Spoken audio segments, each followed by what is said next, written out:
nupi thidaba leiragasu amtang pau faunasiko yam nungaire miyam akhoi hojiki chibajana haibugumna akhoi nadi mayam gi seba tongse haina akhoi si thabak si sinjabani dugu akhoi na taibong mi obugi taibong gi mapuna akhoi gi matamse piratribani akhoi se bol se pathang do na pirathe haibagi adum ni wakhalun se khallaga akhoi gi amoi sengna ꯑꯩꯈꯣꯏꯅ ꯇꯧꯖꯕ ꯉꯝꯕ ꯑꯩꯈꯣꯏ ꯉꯝꯕꯒꯤ ꯆꯥꯡꯗ ꯍꯣꯠꯅꯔꯨꯔꯦ ꯍꯣꯠꯅꯕꯁꯤꯗ ꯉꯁꯥꯏ ꯑꯩꯈꯣꯏꯒꯤ chief ꯑꯦꯖꯦꯟꯅ ꯍꯥꯏꯕꯒꯨꯝꯅ ꯃꯌꯥꯝꯒꯤ ꯄꯦꯟꯕ ꯄꯦꯟꯗꯕ ꯅꯨꯡꯉꯥꯏꯕ ꯅꯨꯡꯉꯥꯏꯇꯕ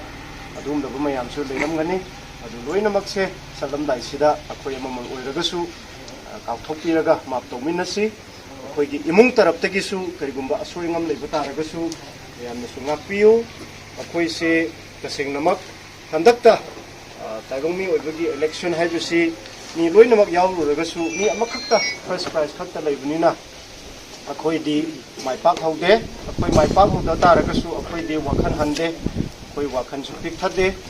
मयामनसु उमतंग करिगुंबा अखोइगी चटपसे दाव यादे याए हाइबगी रोमदा लौबीगनु अखोइ नुंगनदगना नुंगमा अखोइ मुक थेंगनगनी अखोइ 2027 दा खक्ता नते अफबा थबक तौगदबसे आइना ngarang प्रजा मयामनसु हाइरुबदुनी अखोइना पॉलिटिक्स तौबा राजनीति यावबा हाइबसी चाही मंगा खक्तदी अखोइ राजनीति तौजबा नते अखोइगी तुंगी दमकता राजनीति तौसी ताइबंग पालिङै सिदा हिङै सिदा अखोइ ताइबंग लापुगी पुन्सी पिरिङै सिदा अफबसी सिनसी हाइना अखोइ राजनीति तौजबा युवानी अखोइ 27 सिंगाइरगा अदु यौराकांदा माइपाकलाकांदा अफबा सिनसी हाइबा नते अखोइ सि ममांगदगी चाही 2009-10 दगी अखोइ ngambagi changda aiga marup mapangsi loinamak se manaraga अखोइ प्रजागी सेवा से सुम तौरगा लाक्चबनी अखोइ तुंगी दमक्तनी अखोइ चाही मंगा की खक्ता नते कनागुंबा हलमन अनि अहुम यावबसिदा 27 की ममांगदा पेंशन चकदबा रिटायर चकदबा ओरगसु अखोइ पाउ फाउनसे सि खुनसिसु काउबीगनु इसिने नाउ ngक्तनी मी अतै तोप नते लंबी लमहांगदा थेंगरगसु होजिक चे बजन हाइबुगुमना दादा इनाउ नुपा याम्बा ओजा हाइना अदुम साकमाइसु अदुम खांगनसि फोन नंबर सु अदुम लौबियु कसु काइदे चथोक चसेन तौबदा करिगुबा वाबा करिगुबा लेबा तारगसु आई लगी अखोइ तरफतगी मतेंग दरकार लेरगसु कई अमता इकाय हंगोइदना अमता अदुम पाउ फौनबियु अस्वाइगी हाईवे नि चथोक चसेसु याम तौरकपैसु याय चथोक चसेन तौरकपदसु मतम संगगना सुम संबिरओ को लेरगना चासी लेत्रगना खांगमिनसी अखोइ लोइनमक्सि खांगमिनय हारगा ईश्वरना ताइबंग मपुना मतम अफबा पीरा कांदा 2027 दा अखोइ सोइदनमक माइपाकनी माइपाकला कांदा अखोइ लोइनमक से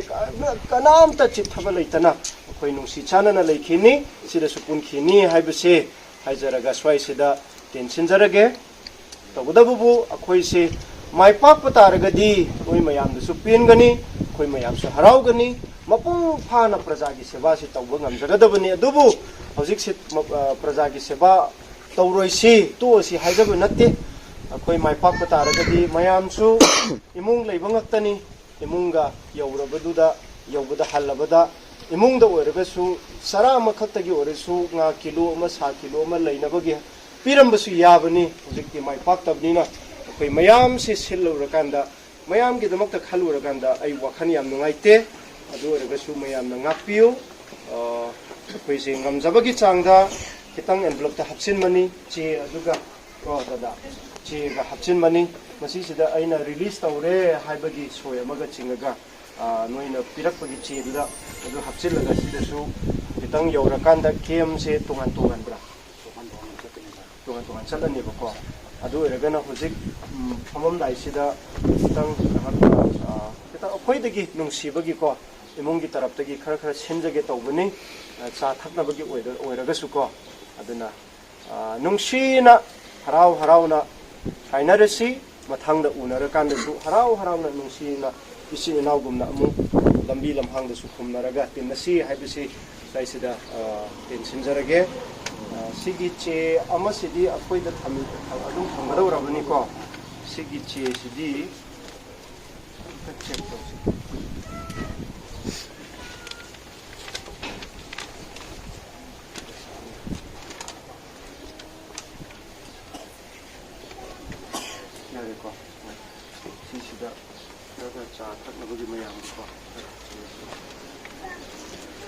Pare tuidi sana ba tawrisi ko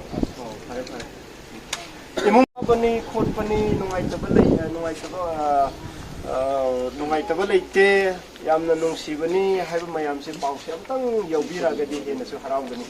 ko yam harawre yam thagatle mayambu duty oragasu waragasu wana khoi tinabasida soingam leragasu aroibadu oina ishorgi mingda ma piu habisi haijaraga ko swaisida lusinjarase Silahin waltong loina boba kuse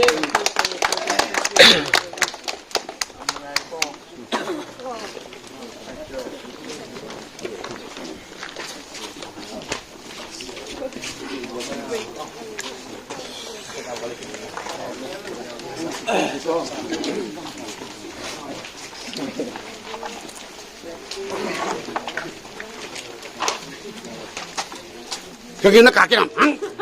kaki nak kaki nam,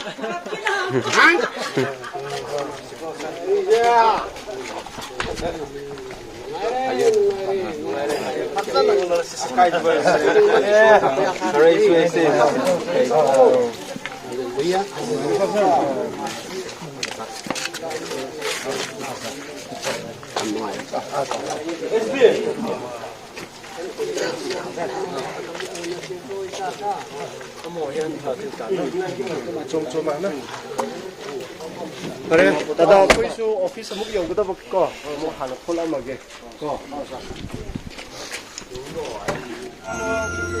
dada agatela fu botamwa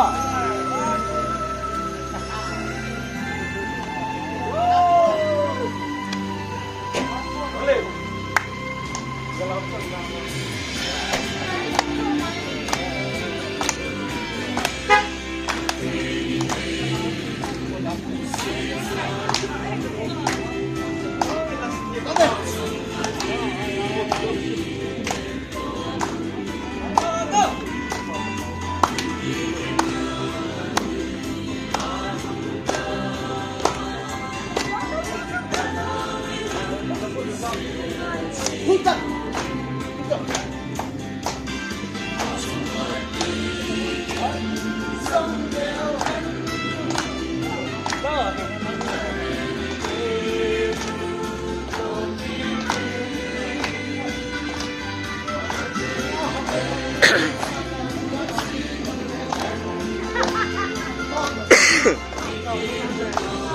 Hey boy, em thằng này được rồi.